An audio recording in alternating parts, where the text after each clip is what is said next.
Throughout centuries in history, humans have had the innate drive to improve ourselves to live better lives in whatever society we are in. In recent years, one genre has increasingly become one of the most frequently studied subjects in the book universe, and that is self-help. And we all want to build better habits. And in this book, James Clear talks about systematic steps that we can take in order to build better habits. On how to become a better you. I'm all about becoming a better me. I'm all about helping other people become a better them. In 2020, sales increased by 20%, quickly becoming the most successful non-fiction genre compared to years past. With an increase in popularity for hustle culture, corporate baddies, and more, productivity has caught the interest of people of all ages worldwide. So if there are so many books out there to help us find the magic formula, why do we still feel like our lives are falling apart? The theory is that if I read one of these books every single day for 7 days, then my life should get better, right? Are we not applying what we learned? Is all of it just to make a quick buck? Can that self-help books really change your life? Or are they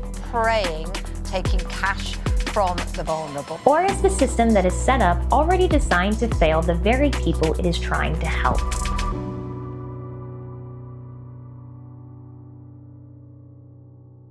Having spent years immersed in several self-help books, a pattern began to emerge. Regardless of its specific focus, be it Marie Kondo's approach to decluttering, launching a passion-driven business, or simply establishing consistent habits, each self-help book essentially offers the same core promise.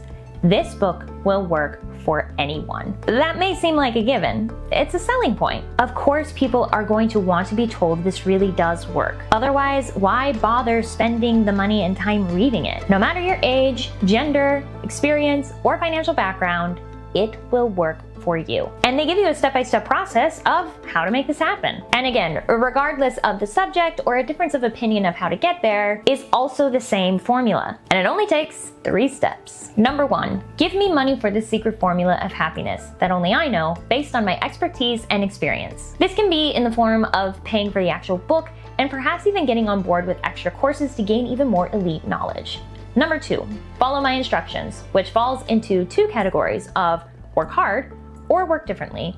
Number 3, see results and attribute them to my instructions, and the cycle continues of revenue for the self-helper. Based on what I have explained previously, what I'm about to say next may seem ironic, but bear with me. From this pattern that I have seen in several self-help books, I can understand why, despite people reading books from cover to cover and doing their best, many of them seem to not work. And it's because from the get-go, their promise falls apart. This can work for everyone. Simply put, there are very few things in this world that are a one-size-fits-all, and this is no exception. So why make this empty promise? Is it something that authors are simply naive about, based on their own biased perspective? Is there a sense of bravado, or feeling like these self-help authors really have it figured out? Or are their intentions more sinister?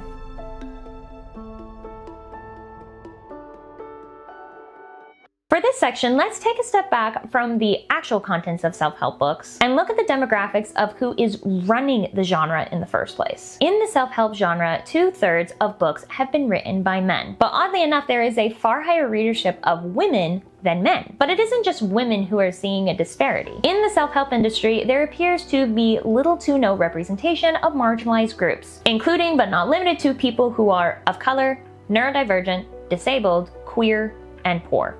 Looking at a basic search of self-help gurus, the top 10 results reveal that the majority of representation is white men, with the exception of one white woman.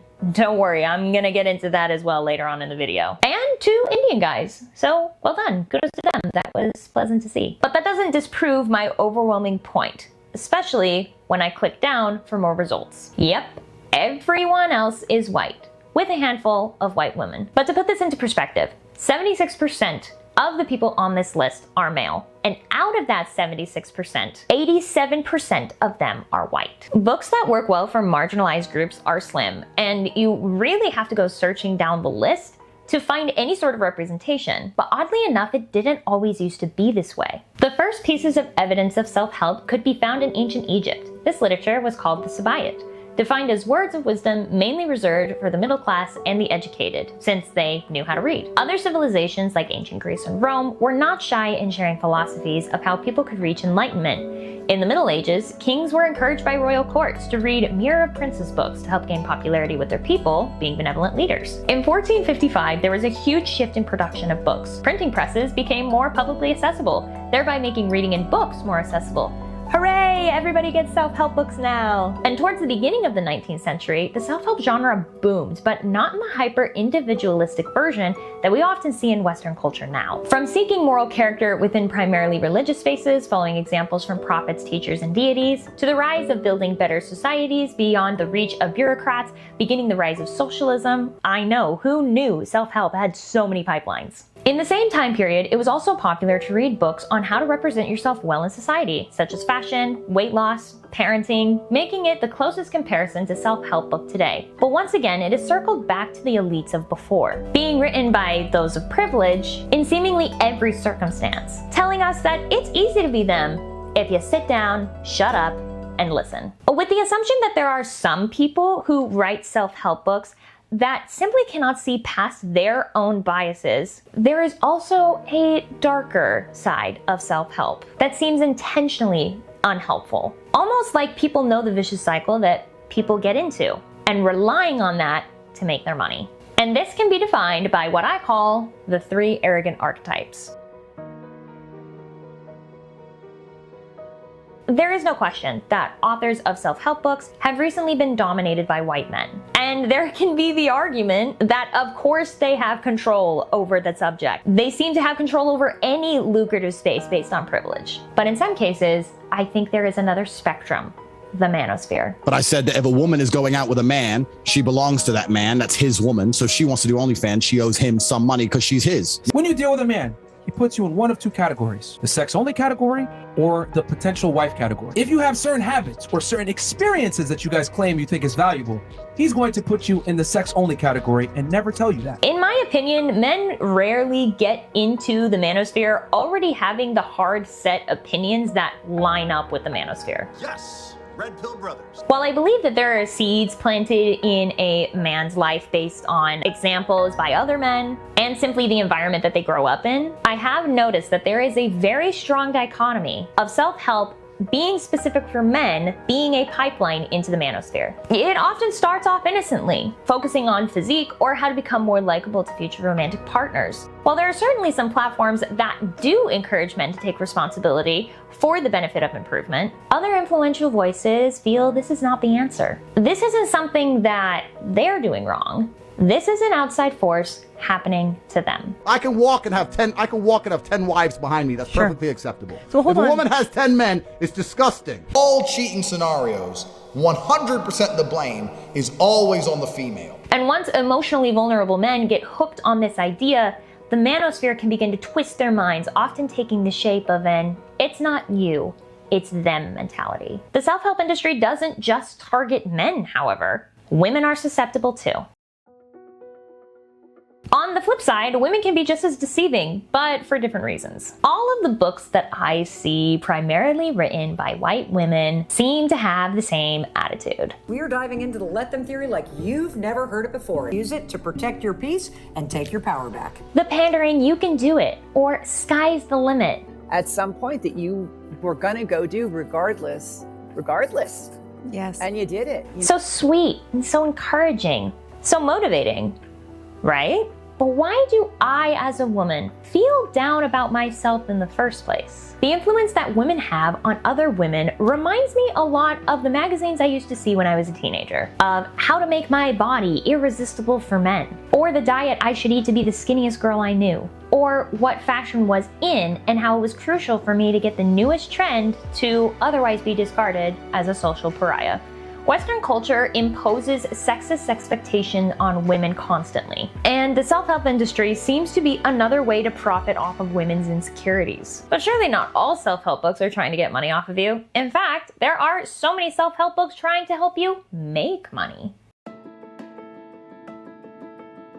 Another huge portion of self-help, which deserved an archetype all on its own, was the get rich quick guru. Get your startup to reach $1 million in 90 days. Rags to riches stories are enticing, even if they seem rightfully unreasonable. Which begs the question, is the only way that you can achieve happiness or value in your life is by being rich? Speaking as someone from the lower middle class, I can understand that money doesn't buy happiness, but it certainly can buy freedom. But that's not what most of these self-help books are offering. And the kicker is, there is never a made it moment. It almost seems like it is never enough because it will never be enough, unless you reach heights beyond Elon Musk. But again, we circle back to the false promise of this can work for anyone. Regardless of the hard set rules that economics and finances follow, if it worked for everyone, everyone would be well off. And for argument's sake, let's say that I, as someone in the middle class, potentially a little bit more well off than I am now, follows these rules to a T. Perhaps I can make it to 6 figures, but it's certainly not going to be quick because, for one, I'm not going to take the risks that a lot of these people have because I don't have the safety net to fall back on. And 2, becoming an overnight success is not realistic. Yet we keep buying into the idea of not making your money dreams coming true, but theirs. So here we are towards the end of the video, with overwhelming evidence of how self-help is not very helpful. But before you throw away your motivation into the trash, spiral into the void of mediocrity at best and misery at worst, I have some good news for you. I don't think that everything in the self-help industry is bad. While it can seem manipulative and oftentimes is more than just a quick, simple fix, there is something profound about this book genre being so popular. I think it means that as a society, we are trying to become more self-aware of how we can be better for ourselves and for others in the world. That, in and of itself, is an incredibly genuine venture. So for everyone with a heart of gold, feeling like there is more to this life than what you are living right now, this portion is for you. It's easy to put a significant amount of trust in those who write self-help books, as they seem to command intellectual authority on the topic. But despite what they claim, they don't know you personally. They don't know about your talents, strengths, and quirks. They don't know about all of your background and experiences, all which are vital to becoming the next best version of you. So before you pick up another self-help book ready to be told what to do, take a step back and think to yourself, who am I right now? Giving myself as an example, I am very creative. I am often the loudest person in the room, and I have a deep conviction that the most important quality that someone can have is being genuine. So reading a book titled How to Be a Lady at the Table may not be my cup of tea. But imagine if I had grabbed that book and let it dictate my life. Not only would it not work, but I would be more stressed and depressed thinking to myself, why can't I be like that lady that wrote that book? Because it wasn't written for me. It was written for someone else, and that's okay. Well, in most cases. Something I would do is to skip over the top results of self-help books, and I would dig a little deeper. Let's start with the basics using me as an example. I am a girl and I have combined type ADHD. My goal is I want to be better about keeping a routine, because recently it has been difficult to not just balance daily life, but also figure out how my neurodivergent mind fits into that. Now that I have a more unique goal and a specific understanding of my circumstances, I can go look for books for me. And look at that, I found several books that would work especially well for me as a neurodivergent woman, written by a neurodivergent woman. Does this mean you have to avoid bestsellers like the plague? Of course not. On my reading list was a book called Atomic Habits, a book that my dad raved about. And considering that he wakes up at 4:30 a.m. every morning and goes to bed at 8:30 every night ever since I was a little kid, that definitely stuck out to me. But my dad and I are very different people. He thrives in rigid scheduling and discipline. Two things that have proven to not work very well for me. And with our different backgrounds, being a woman in her 20s and being a man in his 50s, I had to accept that this book may not do the same thing for me as it did for my dad. So I wrote myself a note before I started reading and kept it on the front page of the book to reference when things became frustrating. A gentle reminder to myself that just because productivity tactics worked for a neurotypical man does not mean I need to feel bad if it does not work for me, a neurodivergent woman. Because I'd prepared myself for the high likelihood that this book may be biased, I was able to have a much better experience reading this book. I recognized that there were things much easier that would simply not work very well for me. And because of that, I was able to hone into the things that would work really well for me. I gave myself permission to not take it so seriously. Overall, it was a decent book, and I would say about 70% of it was spectacular advice for me. If you've made it this far, I want to say thank you so much for listening. If you are going to take anything away from this video, it would be this. Self-help gurus may not have the answer to everything, and there may not be one self-help book that is the answer to everything. We have a long way to go before this world is inclusive for everyone. I would implore you to actually think about what you want to do to be a better person, to actually be a better person. Not to cast blame or responsibility on anyone to fix your life, but to know yourself enough to know where the best place to look for your next best version of you. And if you don't know yourself enough to do that, go to therapy. I say that with love.